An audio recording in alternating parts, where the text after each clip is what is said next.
Amorim said, I just want to say I came here to be the manager, not the coach. In every department, the scouting department, the sporting director, they need to do their job. I will do mine for 18 months and then we move on. I just want to say I'm going to be the manager of this team, not just the coach. I was really clear on that. That's going to finish in 18 months. And then everyone is going to move on. That was the deal. That is my job, not to be a coach. If people cannot handle the Gary Nevilles and the criticisms of everything, we need to change the club. Good news for Gary Neville after Jamie Carragher got a lot of coverage in the Mo Salah situation. What do you make of it, Seb? It's interesting, isn't it, when managers call out people in the media? Obviously, Gary's an ex-player, but it just shows the traction and influence that these things have and that these things do get through to them eventually. I agree wholeheartedly that he's been given a good contract. He's probably recognised the fact that Manchester United really don't want to sack their manager and pay them out. And so he's got a free pass, really, in his eyes. So he's thinking, I'll stick to my philosophy. If I do get sacked, then the next potential employer knows what I'm about, and that will do me. What I found extraordinary, and obviously when this game was on, I was at St Andrews, so I didn't watch the whole game. But having seen Manchester United several times in the flesh over the last month, it seems to be when you think they're onto something, then Amorim will change it and go against that completely. You think, oh, he's changed his formation, this is working, or he's selecting that player, that's working, and then he'll flip it round. And I've never seen a situation where almost everybody universally was in disagreement about him taking Xerxes off at half-time of the Wolves game, and then we're waiting to find out, was it an injury or was it tactical? And in the post-match interview, straight away he just says, tactical. So it's fueling everybody. And obviously Gary were covering the game with him, and we're doing his podcast after, and I told him, and his face when he found it was tactical, it was just like, it's just not right. It's just not right. This shouldn't happen.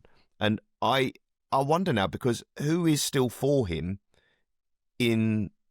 Obviously there will be players who he's selecting who will be happy he's the manager still. But you look around and just think, any other manager in the league would probably feel they could do better than him right now. And also, most managers would have been sacked by this point. So he seems to know, well, what else can I do to get sacked? I'll just keep going and being myself, and maybe other employers will see this and happy days. You've got to ask what United are doing, though. What both parties are doing, because firstly, he was appointed as head coach, not manager. That was the announcement. Now, correct me if I'm wrong, because I may be, but I don't think any of his immediate predecessors were appointed as head coach. He was appointed by Man United in a bit of a departure as a head coach. Now, traditionally, not always, but usually, the head coach is operating within the structure ordained by the club. We are a club that plays this way. You come in, you do that. But the club knew they were getting someone in who would only play 3-4-3 and still wants players for what he described as a few days ago, the perfect 3-4-3. He's still looking for players for that. And the club knew that's what they were getting. So in mid-flight, for Jason Wilcox or whoever to be telling him, we don't want to do it this way, we need to do it another way, from the information we have available to us, that seems very, very strange, and it seems like very, very muddled thinking. It seems almost to me like they did what United have done for the last 10 years and picked the shiniest, accessory, the guy who was doing a good job and getting glowing write-ups at Sporting, and never really thought about it properly. It feels very muddled. It feels unnecessary from all parties, and Amorim is now throwing his toys out of his pram. And I just wonder also whether, because it's funny that this has happened for different reasons, but in similar ways with him and Maresca in the space of a week or two.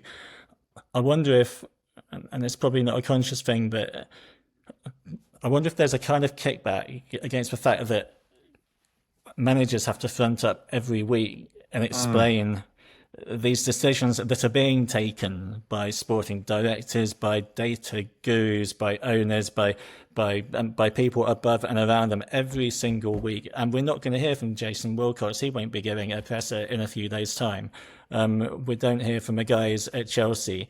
And at these big clubs where there's such enormous structures now, and you have so many high-power people making decisions, it doesn't all fall on the manager, who is the one who takes the rap. I think it's just interesting in these two cases, the manager is pushing back a bit because there's a lot going on above and around them that they really are not answerable for. While we don't hear directly from Jason Wilcox, I think we do hear from Jason Wilcox.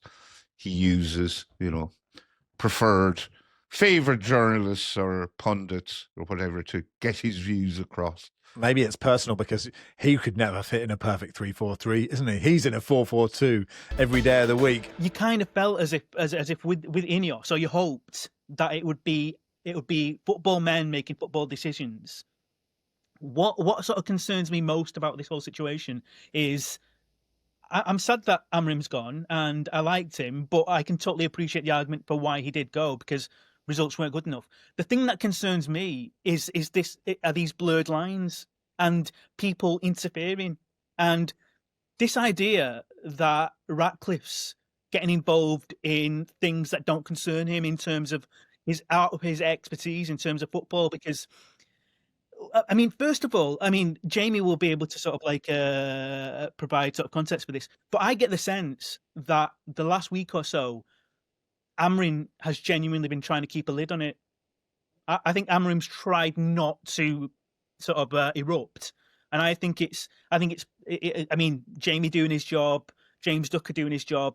It's sort of they've got it out of him, and they've sort of turned the knob, sort of like got him to sort of coax it out of him, and then he just erupted and said how he felt. But I think he was trying to keep a lid on it. But one of the most interesting comments I found was the Gary Neville comment, and this idea of him making a pointed comment to somebody about Gary Neville having too much of an influence. And I don't think that was a dig at Gary Neville, because Gary Neville just does his job as a pundit. I think that was a dig at somebody senior to him, basically saying, why are you listening to Gary Neville? Why are you paying attention to Gary Neville when you should be backing me? And reading between the lines, I don't think for one second, whatever you think of Wilcox, I don't think for one second, or Vivell, I don't think they would sort of turn around to Amorim and say like, oh, Gary Neville says this. But I do fear that someone like Ratcliffe would. And the sounds that we're hearing about sort of Ratcliffe wanting a 4-4-2, Ratcliffe sort of suggesting Mbumo at fullback. It's like, who do you think you are? Like, Amorim doesn't advise sort of Ratcliffe on sort of petrol sort of like dollars, or like or like how to pollute the sort of environment. Like what that we know of. Yeah, that we know of. Who is Ratcliffe? And this is what concerns me about going forward. Like, you can say, okay, Ratcliffe was the wrong. Amorim was the wrong guy, and fair enough, get rid of him. But what chance has the new guy got if you've got all this interference? My favourite chairman getting involved story is at Cardiff City. Vincent Tan had seen a goalkeeper score a goal and then went to the manager, I forget who it was, and just saying, have you thought about getting your keeper to shoot? Is that such a crime? Like, let's really oversimplify this.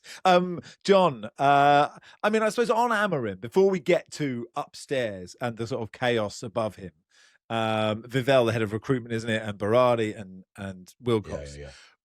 Like, Amorim's intransigence with this formation, it has been tiring for podcasters. It must have been tiring for fans. It is odd, isn't it? Well, the truth is that Manchester United just weren't fun to watch. They weren't appointment viewing. You'd close the curtains if they were playing in your back garden, sort of, because they were just bad to watch. Now, our Jeremy Paxman friend here, JJ, hit on something with the personality of Amorim. I always found him, when I've been in press conferences with him, quite immature. He's a 40-odd-year-old man. He has children. I was telling you, Max, that I was up in Macclesfield over Christmas. Some friends of mine had met him at sort of youth football with his sons playing it. They said, really nice guy, lovely man. But there was a prickliness about him. And he obviously has an ego, and he has that intransigence that you mentioned, and it doesn't fit in the structure such as it is at Manchester United. And people like Jamie here can ask him questions and they know that he's going to give an answer, and that actually, and as also as Jamie said, he self-detonated at a certain point. He just thought, I've had enough here. He will be okay. He'll get another job somewhere. He's out of the club. The football was terrible to watch. It was worse than it was under Ten Hag. And you name any list of these managers, I've forgotten how many there are now. Are you yearning for Ralph Rangnick at a certain point? The results this season weren't that bad, but you also had to consider that there's so many other teams in transition, not really getting anywhere. They don't have Europe, so he's having all week to train the players, and then they still play this constipated Imodium football that I couldn't.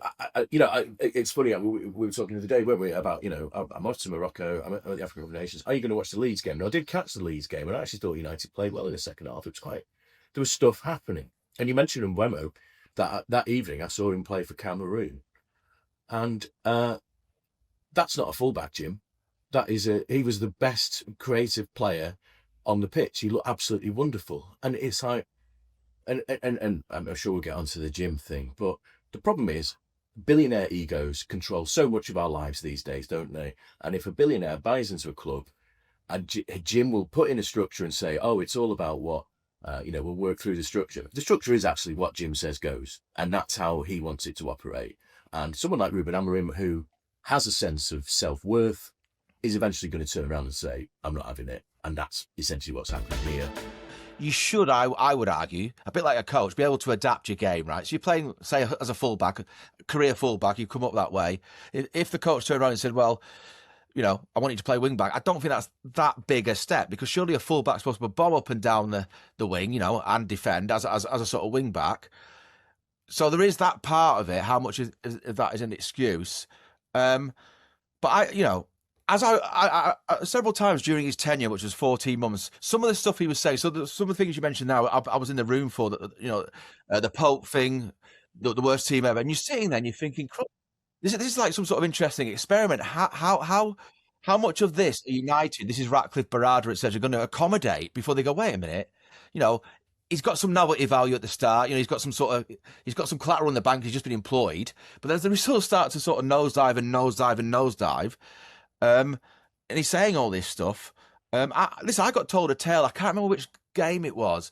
Basically, it emerged that he'd smashed up a TV. But what I actually got told was he started crying. Yes, and he started crying about in the dressing room, wherever this TV apparently was smashed up, which he may have done as part of this. But I was told he was in tears, and that sort of took staff and whoever else was there a little bit aback, as if to say, this is an interesting development. I'm not saying there's anything wrong with tears, don't get me wrong, but so what I mean, in that context, it was a surprise. Yeah, I mean, I think someone said temperamental, you're completely correct about him, volatile. But again, you can do whatever you like in sport if you win, right? It's as simple as that, yes? We all know, like, Alistair Campbell's hired for the 2005 Lions in New Zealand to sort of spin Woodward, sort of whatever, but they're losing, so it doesn't matter that he's out there with them, Alistair Campbell to sort of spin because the results are there. And that this is why Ferguson, what it's like, like the sort of I was at the Grimsby game, the tactics board he gets out. It doesn't, if Grimsby is being stuffed 5-0, he's not a genius, but you don't give a what's it, do you? Yeah, but because it's all about results, and so some of the things he was coming out with, I mean, I was sort of, as someone who's sort of been there since Ferguson, last season after Ferguson, covering them, I was thinking, this is a new development. They've got almost like a sort of I don't know how to describe it. It's almost like a sort of some sort of character out of a comic in a way. And I'm not trying to be disrespectful, but just sort of like so colourful and kind of in his own way vibrant. But yet, some of the stuff he was saying, I think John was right. In a way, you could say he's quite immature, the way in which, the whole part of the Pope quote was, "This is my existence." About the 3-4-3 not changing it. This is my existence. This is my life. How he believed in the 3-4-3, and you're just thinking it's not worth it that much, Rubes. He didn't ask to be born, He didn't ask to be born. That's how he just. What I remember, I was sat with the great Jamie Jackson at one of these press conferences, and it was a game at Fulham we did earlier last year, and his behaviour in that press conference, because he's sort of smirking at some of the questions, like, "Oh, why are you asking me that?" And just like, it's like, that's not really how you're supposed to carry yourself. But I think the thing is, though, within that, I developed a bit of an affection for him. I didn't think he's a bad person or anything like that. But you're talking about the structure of the club. Jason Wilcox, now, there's a guy headed for, you would have thought, pariah status after this. He's the guy almost carrying the can for this now, isn't he? After the stories we've heard. I think most Manchester United fans would probably have Toya Wilcox in charge rather than him. One for the dads. She certainly is. But yes, it's like this sporting director thing. We've seen it with Chelsea. I mean, Chelsea have 5 sporting directors, so that creates this. They've got a 5-a-side team of sporting directors for the fans to hate, and that's what United fans have now, don't they? Because this sporting director structure that we have, of course, with Big Jim at the top, it doesn't make sense to us in England, even though they've had these things in Italy, in Spain. But one of the things is Jason Wilcox very rarely speaks on the record, so we don't really know much about him other than him being a player for Blackburn many years ago. And but say you're in Italy, the sporting director will speak and will just tell what's going on. So we don't really know what their thoughts are, and we don't hear them on the record too often. And they might give it off the record briefings to the likes of Sir Jamie here, but it's so you've got these people that people can't relate to, and they're making the decisions. And the thing is, if those decisions are good, sporting directors like Michael Edwards was lionised at Liverpool for a long time, are heroes. But the problem is they don't have anything tangible to back it up. And so people are like, what actually do these blokes do? And we don't know. And Amorim's job was to coach a team, which he wasn't particularly successful at. So people can judge him for that. And all you can judge the decision makers at Manchester United is the success of their decisions.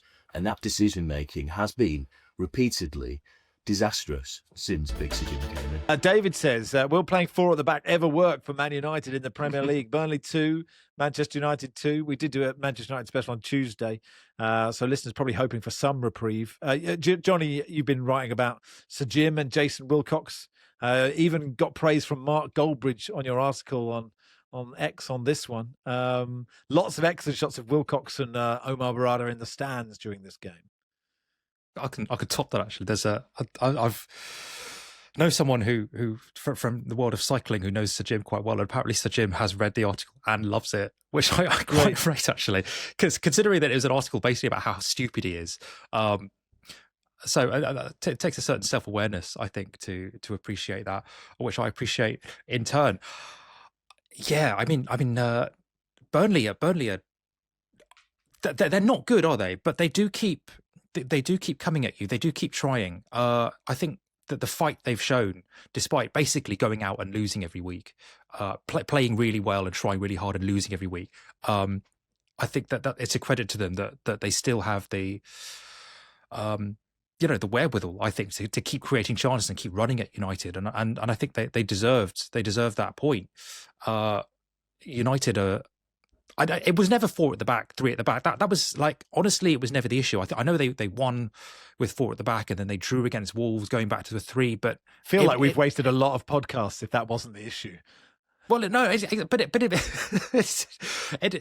is so much more about individual errors and players not tracking back and players not doing their jobs. I mean, ultimately, it's very easy to blame this. Oh, look at this system, but the 3-4-3 works. 3 at the back works. Has worked for a lot of teams this in this Premier League season. Leeds are playing it very well. Fulham are playing it. Crystal Palace play it very well. The system is not all is not the whole issue here. It's the fact that United have a lot of players who, for whatever reason, over a period of years, haven't been performing, and that is cultural. Benjamin Sesko did score twice, Lars. And he had a brilliant header saved in the first half, and both his goals were sort of classic centre-forward goals, and you have probably watched him more than the rest of us. Do you have high hopes that this will be a big moment for him? I thought the football writer Seb Stafford-Bloor made a very good point about Sesko, which is that he is a work in progress, and he looked like a work in progress in Germany as well. But because they paid so much money for him, people are expecting him to be the finished article. And this is something that's happening now because teams increasingly are spending huge sums for players who are still young. I mean, it used to be like when you were in your late teens, early 20s, there was an acceptance that you're not the finished article. and the big transfers would be guys in their mid to late 20s. But because teams have caught on to this resale value issues, amortization, all this sort of stuff, they're now paying huge sums for players who are still not quite there, who are still they're buying the potential. And because those players come with a huge transfer fee, the expectation is, because we paid this much, you have to be good right now. With Sesko, he's never been super consistent. What he has is a lot of good ingredients. He's a big strong guy. He's fast for his size. He can hit the ball, but he's never been super consistent. And it's maybe we should be giving him and players other in that bracket a little bit more leeway. I can't quite decide if the 2 goals here were just a function of play him as a number 9 in a non-silly formation and put the ball in the box a lot and he'll probably score more goals. That could be true. Could also be that it was against Burnley. I thought United did look better here. I liked seeing Bruno Fernandes in a more creative forward role, not deeper in midfield. You freed him up a little bit. But and they had 30 shots in the game, United. I think on most other days, this exact game would have ended with Man United winning it. I would say Darren Fletcher went to bed last night wondering how on earth they didn't win, because they scored 2, they had 2 cleared off the line, they hit the post, they had a goal disallowed. Shea Lacey curled a beauty of a shot off the post. Any other day they'd have won this. And while I think Burnley do deserve praise for the effort to put in, that's about as good as Burnley play, and they still were almost overwhelmed. I mean, obviously Darren Fletcher would have to ring Sir Alex before he went to bed to just find out if it was okay for him to go to bed. Anthony's equaliser is brilliant, Jadon Anthony's equaliser. Solskjaer, from your contacts in Norway, Lars, suggest that is a done deal. Is it? Are you dusting down the Solskjaer table? And why would you go back to Solskjaer? Why would they do that? I should stress, in this case, my contact in Norway is reading the paper. But I would, if I had to hazard a guess, I would suspect that that's his agent letting it be known. But certainly the story in the Norwegian press has been that they've been discussing terms. I don't know, man. Like, as a temporary thing. So we all remember how it ended with Ole Gunnar Solskjaer at Manchester United, with the team not being able to, develop their own game in possession, with the team having a couple of humiliating defeats, with him having a very sad goodbye interview. Like, those were not happy times at Old Trafford. But there is something about Ole Gunnar Solskjaer, is that I know it's a cliche and I know it's easy to be sarky and make fun of, but he does genuinely love the club in a way very few people in the football industry do. Like, he has a kind of selfless affection for Manchester United, which is almost like that of a fan, with a total lack of cynicism, which I think is very unusual in the football industry. You don't see it very often. He is someone who will always answer the call, and it's easy for snide people such as ourselves to make fun of that, but I'm going to make an effort not to, because maybe I'm getting older, but I think it's kind of sweet in a way. What he does well, Solskjaer, is, and I was in Istanbul for his first game in charge of Besiktas when they played Athletic Club. He'd just come in, he got them organized, set them up to play on the counter, and beat Athletic Club 4-1. And while he was in charge of Besiktas, he was the only manager who beat Galatasaray in Turkey that season. They also beat Jose Mourinho's Fenerbahce. But the problem he had at Besiktas was consistently beating the lesser teams who came and sat back against them. So for Man United fans, this will be familiar. At United, he often did well in the big games, struggled to develop their own play to break down quote-unquote weaker teams. But I'm not sure that matters between now and the end of the season. If you want a pair of hands who can go in, the players love playing for him the last time. He was popular in the dressing room. He's not going to reinvent the wheel tactically, but to make players feel good about themselves just for a couple of months, you're not going to make a big appointment right now anyway, because lots of good big managers are available in the summer. I think there are worse ideas out there, to be perfectly honest, than getting someone who will be happy to take it for a few months, will then step away if asked. And I think United's got a really decent chance of making the Champions League. If you look at where the table is, it's very, it's very tight now. They are 7th, but they're just 2 points off of 4th. I think having him as a more experienced caretaker than Darren Fletcher, for instance, and as someone who will accept a short-term engagement. I guess the trouble is, what if he does really well? Well, yeah, what I if, mean, that could happen what if again. he comes in, does really well, takes him to the Champions League, and the temptation to give him a 4-year contract will be there, and that probably wouldn't be a great idea. I mean, I guess one other problem he had with Besiktas is he didn't understand the DNA of the club, because That's true. he understands the DNA of Manchester United. Along with Fletcher, Danny Murphy suggested Roy Keane, which is, let's face it, what we all want